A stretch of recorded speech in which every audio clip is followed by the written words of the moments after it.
वाह वाह वाह वाह, धन्यवाद आपको है अखिलेश जी।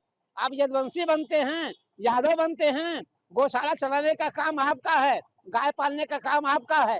कृष्ण के वंशज होते हैं, आज हम गाय पाल रहे हैं, गौशाला चला रहे हैं, उनकी सेवा कर रहे हैं, तो आपको दुर्गंध आ रही है। हमको लगता है आप यादव नहीं है, केवल आप बनते हैं यादव। आप, हमको लगता है आप किसी दूसरे धर्म को ज्वाइन कर लिए हैं। समाजवादी पार्टी भाजपा से लड़ते लड़ते कब सनातन विरोधी हो गई, इसको स्वयं अखिलेश यादव जी को आज विश्लेषण करना चाहिए। अरे वाह वाह वाह वाह, धन्यवाद आपको है अखिलेश जी।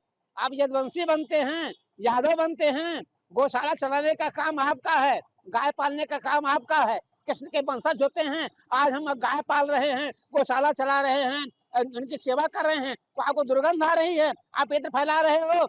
यही बुद्धि आपके पास है।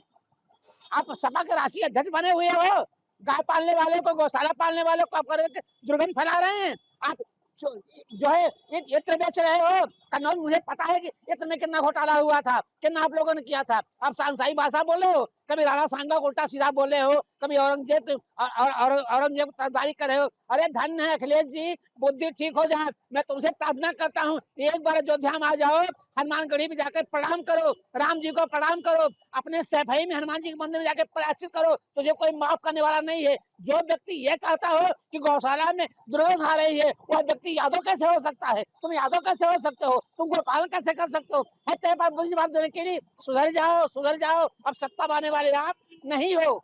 भगवान श्री कृष्ण के गौ माता से बहुत प्रेम करते थे और गौ को माता मानते थे, और ग्वाल बाल जिस तरह गौ की सेवा करते थे। और आज यादव समाज में अखिलेश यादव जी हैं, और उनको गौ के गौशालों से गंध की बदबू आ रही है। वो कह रहे हैं बीजेपी गंध सूंघ रही, हम तो इत्र और सुगंध फैला रहे हैं। ये कहाँ मानसिकता गया, ये कहाँ संतुलन खो गया है उनका। उनको तो सोचना चाहिए कि हम यादव हैं, तुम इस तरह यादव हो। यादव लोग तो गौ माता और गौशाला खोलते हैं, गौ सेवा करते हैं, और तुम गौशाला के बदबू बता रहे हो। हमको लगता है आप यादव नहीं है, केवल आप बनते हैं यादव।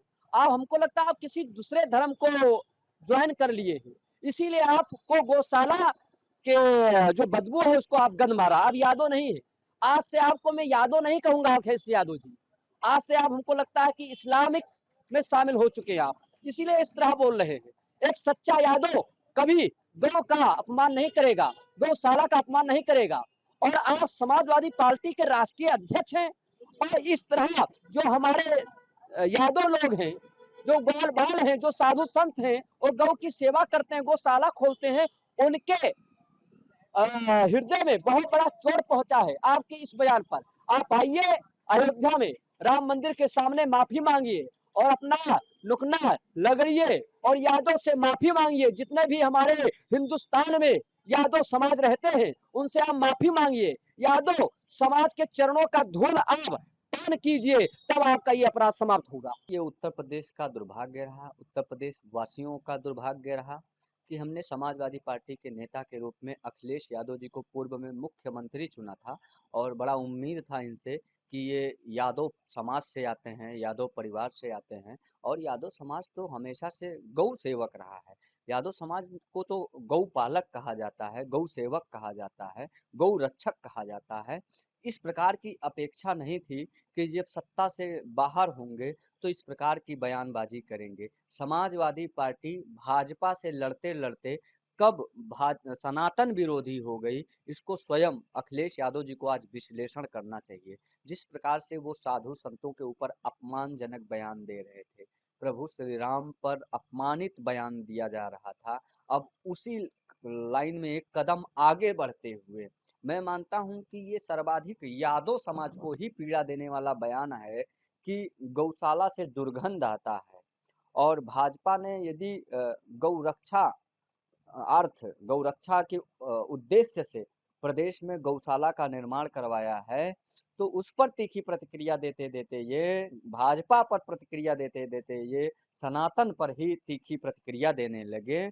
और मैं मानता हूं कि न सिर्फ उत्तर प्रदेश बल्कि भारत के हर घर में गौ सेवक पाए जाते हैं, और भारत के हर घर में गौशाला होती है। हमारे यहाँ तो जब पूजा पाठ होता है तो गौ माता के गोबर से घर को लीप के पवित्र किया जाता है, और उसके खुशबू से पूरा घर जो है सुगंधित हो जाता है और पूरे घर में सकारात्मक ऊर्जा का संचार होता है।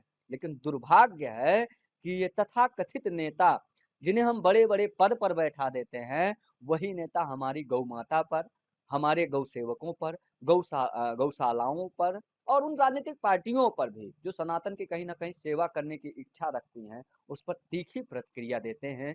ये मैं मानता हूँ कि सनातन पर सवाल खड़ा कर किया जा रहा है, गौ माता पर सवाल खड़ा किए जा रहे हैं।